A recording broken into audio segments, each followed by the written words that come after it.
this $60 million riverside mansion is easily the best home in Perth, and arguably the best in the Southern Hemisphere. Pack your bags, because once you've seen this house, you're going to want to move to Perth. Located in Mosman Park, one of Perth's most expensive suburbs, the home is less than 15 kilometres from the CBD and within a stone's throw of the beach. Built to take full advantage of the vistas from 3 levels, the home offers an intimate living experience with both city and river views.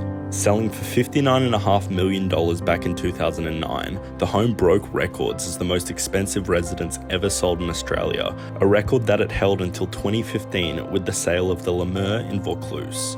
Located on just under 2 acres of absolute river frontage, the block alone makes this residence one of the best in Australia.